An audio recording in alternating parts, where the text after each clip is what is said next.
Assalamualaikum warahmatullahi wabarakatuh. Alhamdulillah, alhamdulillahirabbil alamin. Wassalatu wassalamu ala asrofil anbiya'i wal mursalin Muhammadin wa ala alihi wa sahbihi ajma'in. Amma ba'd. Saudara-saudaraku, pertama dan yang utama, mari kita panjatkan puji dan syukur kita kehadirat Allah Subhanahu wa taala sampai pada hari ini, di hari Jumat tanggal 10 Januari 2025, kita bisa bertemu kembali di Hidup Sehat bersama Luqman Effendi. Saudara-saudaraku, di podcast sebelumnya sudah kita sampaikan tentang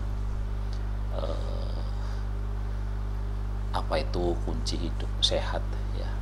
Yang utama adalah 3 itu. Dan setelah saya mencoba menelusuri dari kira-kira 14 artikel ya, bukan artikel ya, semacam pemberitaan lah gitu ya, tentang kunci hidup sehat menurut Islam. Setidak-tidaknya yang berhasil saya kumpulkan ya adalah terdiri dari 6 kunci yang harus kita pegang. Yang pertama adalah perilaku makan, dan ini adalah aspeknya yang paling banyak ya. Kemudian perilaku aktivitas fisik ya, di sini berkenaan dengan olahraga. Kemudian perilaku istirahat, perilaku tidur, dan kemudian perilaku bersih baik di individu maupun juga lingkungan. Termasuk juga di individu adalah perilaku kebersihan gigi ya. Kemudian yang kelima adalah perilaku atau menjaga kesehatan mental, kesehatan jiwa ya, menjaga emosi ya. Ini termasuk dari kunci dari perilaku hidup sehat menurut Islam. Kemudian bukan 7 ya, ternyata ada bukan 6 ya, tetapi 7 ya. Jadi yang ke-6 adalah perilaku sholat, berdoa, dan juga berserah diri kepada Allah Subhanahu wa taala.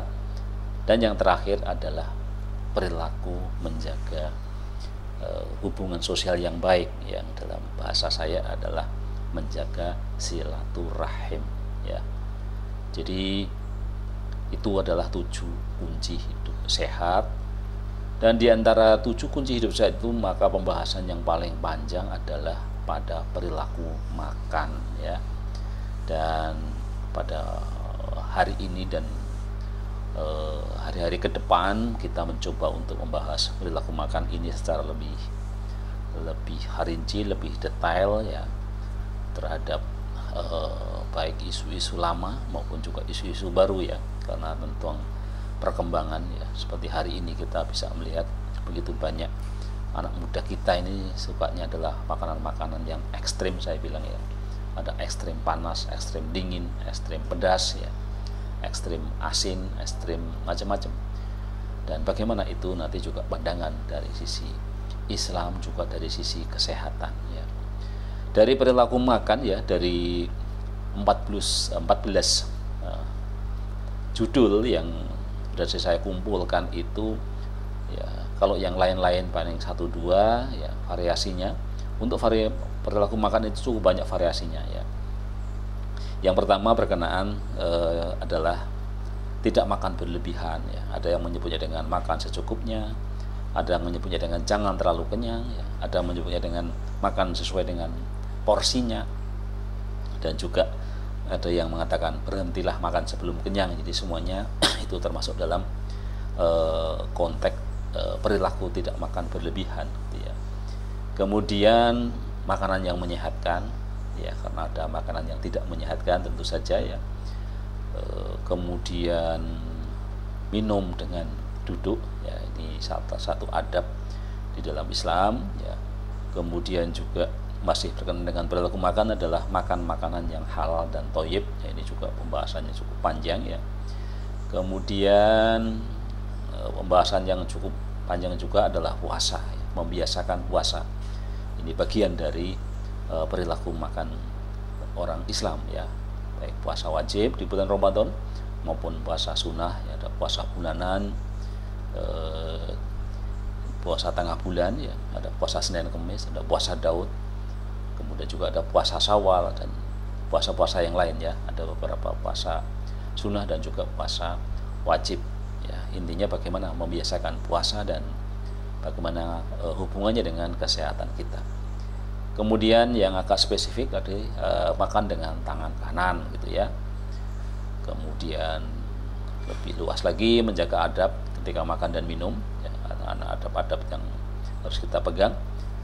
Nah, ada yang menarik lagi juga adalah ini saya masukkan di dalam perilaku makan adalah menghirup udara di pagi hari gitu ya. Ini pada salah satu perilaku makan yang sehat ya, makan udara ya. Jadi tidak hanya makan, tidak ada minum dan makan makanan ya, tetapi juga ada udara ya, bukan asap ya, ya nanti malah merokok gitu ya. Kemudian perilaku mencampur makanan dengan minyak zaitun ya, ternyata ini ada salah satu dasar hukumnya. Nah, nanti kita lihat juga. Kemudian tentang tidak menyisakan makanan di piring dan mengambil makanan yang terjatuh ya. Kemudian yang hari-hari ini sangat sedikit yang bisa melakukan adalah banyak makan sayur ya. Jadi ternyata secara Islam juga mengajarkan bagaimana kita harus makan sayur-sayuran dan juga tidak makan daging berlebihan ya. Kemudian juga tidak mencampur makanan dan minuman yang panas dan dingin ya, kita dilarang mencampur itu. Tidak minum khamr ya, hindari makanan haram ya, mengkonsumsi korma dan madu ini agak spesifik, salah satu makanan yang spesifik di Islam. Dan yang terakhir adalah makan dan minum secara perlahan ya. Jadi setidaknya ada 17 item yang akan kita bahas dan masing-masing item masih mungkin ada sub item yang lain ya. Jadi itu yang akan kita bahas ke depan ya, tentang perilaku makan ini, dan cukup panjang tentu saja ya. Nanti kalau dirasa bosan mungkin kita pindah ke perilaku yang lain ya, tentang perilaku bersih ya, individu dan lingkungan, juga perilaku kesehatan mental sudah sempat kita singgung, dan juga perilaku sholat, berdoa dan berserah diri ya. Jadi kepasrahan kita terhadap Allah Subhanahu wa taala itu juga bagian dari kunci hidup sehat kita ya. Tanpa itu semua juga kita menjadi tidak sehat. Dan yang terakhir adalah tentang menjaga silaturahim ya, karena Islam ternyata juga mengajarkan bagaimana kita sehat, tidak hanya fisik, tidak hanya jiwa atau mental ya, tetapi juga sosial dan juga spiritual ya. Dari semua kunci tadi sudah ada aspek spiritual, aspek sosial, aspek kejiwaan, aspek psikologi ya, aspek mental ya, dan juga tentu aspek fisik. Demikian ya, masih sebagai pengantar yang kedua tentang mengapa kita akan membahas tentang perilaku makan, kesehatan dan Islam. Hidup sehat bersama Luqman Effendi. Wassalamualaikum warahmatullahi wabarakatuh.